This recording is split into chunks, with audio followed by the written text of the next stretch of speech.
I am Malcolm Van Delst, and this is an excerpt from Do the Wrong Thing, a book series or extra long novel that opens with a woman trying to kill herself. She says, I don't know why I tried to do this, and by way of explanation, tells her life story. We're at the beginning of book 4. Working title is Eyes of Different Colors. This week, I'm revisiting the section from 3 weeks ago. I hope the transitions and flow are better now. Please let me know. The chapters Naked Ambition and Bald Ambition have been amalgamated into one called Revivals, Revisits, and Fails. And this is a continuation of that. Remember the photographer guy from New Orleans? The gumbo dinner Elizabeth and I went to in the quintessentially New Orleans apartment with its white curtains billowing through French doors onto the wraparound balcony with the wrought iron railing, with the tall, thin, gay black man and his other cool friends? No? Anyway, the photographer gave me his address before we left. I write him a letter inviting him and his friends to visit me in Arbor. Breakthrough. Mom says Christian, my youngest brother, can visit me for a weekend. I guess she doesn't think I'm a bad influence anymore. Fail. At the window table in Forever and a Day, Christian picks at his cheesecake. I thought he'd be impressed by my hip place of employ, but he's only 10. What does he care about cappuccino machines and neon signs and geometric shapes and primary colors? Do you like the cheesecake? I imagined he'd dig in and look up at me with big, grateful eyes, but instead he looks away. A snowplow passes.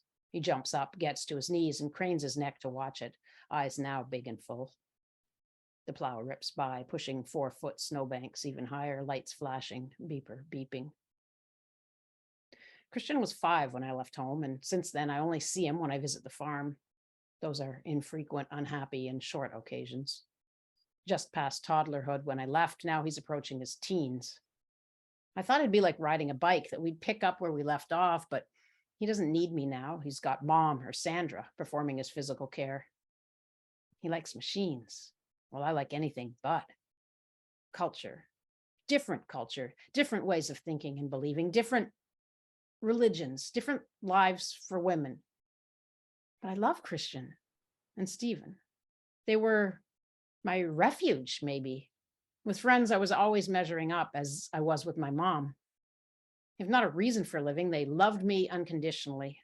Well, not really, but you know what I mean. Kids give the only thing they have in exchange for care, love, trust. The connection is broken, though. Christian doesn't trust me anymore. Tonight, we'll both sleep on my futon, and tomorrow Aunt Else will pick him up and take him home when she visits her and Mom's mom, my grandmother, in Dardanelle. Christian won't be back. I just know. Well, I don't remember it exactly. I'm sure I wore clothes when Christian was over. I would have known better than to do my nudity thing with him there. I'd never see him again, not even at Mom's, let alone mine. It's hard for me to understand what in the actual hell was going through my mind when I lived on Hennay's Street. For one thing, there was a 14-year-old boy living there. I can't explain it, other than to say that people who are out of touch with society or want desperately to change society so that they feel comfortable and accepted for who they are often do things that others view as inappropriate. Take Rosa Parks, not that I'm anything like her. I was fighting some injustice, but combating Catholic misogyny with nakedness in front of teenage boys doesn't sound like the best idea in retrospect. There was nothing sexual about my nakedness, not for me. I don't know, I say. Shorter? Wally, my old hairdresser friend who still lives in the same Release apartment across the street from where Beth, Pierre, and I lived, smiles. I'm staying with another old Release roommate, Neil, and our mutual friends, Rick and Bradley, for the weekend. The 3 boys, men, I suppose, bought a house in a neighborhood that's supposedly gang-run and dangerous. The neighborhood seems fine to me, though. It is a step down from where I lived with Neil and Dorothy. Living on the top floor of their house, they rent out 2 apartments below. They have a lot of parties. I'm rarely the only one sleeping over. How about a long bob? What's that? All one length at the bottom. I'll cut it to just above your shoulders. That'll be almost 10 inches off. Oh, wow, I say. My hair hasn't been that short since I was 10. Wally smiles in that bemused and affectionate way I never understood. He knows all the cool, black-wearing, white makeup rulers of the club scene, and he likes me? What do you think? He moves the mirror around my head. I shrug. No way, he chuckles. Can I try something? I nod. When he holds the mirror up again, the left side is short, just below my ear, but the hair gets longer around the back and it skims my shoulder on the right. Maybe make the whole thing shorter again, I say. Wally smiles. Next, I see a chin-length bob on the right and one that grazes the top of my ear on the left. What about shaving the whole thing off? Wally studies me. I look away. Are you sure? He asks.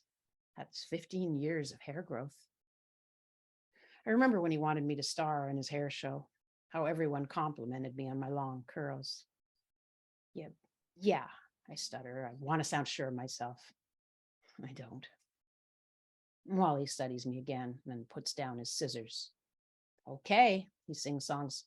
I'll need clippers for this. He leaves the room. Bangs or a fringe around the bottom? He asks, returning with the, dildo-ish machine with the comb on one end. No, I hate those. He chuckles again, then picks up his scissors. I'll take as much away as I can with these, then finish with the clipper, okay? I nod. Ready? He looks at me with affection. Why? Yep. Look at the floor, he says as he plugs the clipper in. I gaze down at a fluffy hair donut around Wally and I, about 5 feet wide and 8 inches high. I'll use this 1/4-inch comb, he says, waving the shaver dildo thing in front of me. I don't think you want to go shorter than that. Wow, Neil says, staring at me when I return. Rick is more effusive. He's more expressive in general. He asked me if I'd like to try a recipe he's working on. Okay. He sets a plate down in front of me with what looks like a piece of cake, but it's meaty, hamburger-like. Would you like some mushroom tea with it? He chuckles, motioning to a big cauldron on the stove. There's plenty left. Apparently everyone at last night's party could help themselves. God, he's so generous. I'm good, I laugh. I went to Michelle's last night, and when I came back, went straight to the spare room to sleep. The cake is hearty and delicious, tasting of herbs. It's an odd texture and flavor, like Rick himself, I suppose. I don't understand anyone choosing to study cooking, then choosing to specialize in vegetarian dishes. Maybe, like when Rick taught me to get those Far Side comics, I'll one day get him. That would be neat. I forgot to tell you about my 4th housemate, David. That's because he's rarely home in Arbor. He spends most of his time in Release, where he plays in a band. When he is home, he mainly stays in his room with the door closed, like me. We talk over breakfast coffee when he's around. I tell him that I want to make my buzzed hair even shorter, because why not be properly bald? Why not see my actual scalp now that my hair is this short? Maybe it'll never be this short again. I can shave your head for you, he says. His razor feels foreign against my scalp. I mean, it's an entirely new sensation, different than shaving my armpits or legs, almost a massage. I've never had another person shave any part of me before. Bits of hair glint in the sun as they fall. I see the right side of David's body off to the side as he works. When he hands me a mirror, I rub my bald head as I inspect it. I feel a slight tug against my fingers and palm. Cool, I exclaim. David laughs. Now you know what your head looks like. It's beautiful. Thanks, I laugh. Can I touch it? Go ahead. David rubs my head and says, ooh,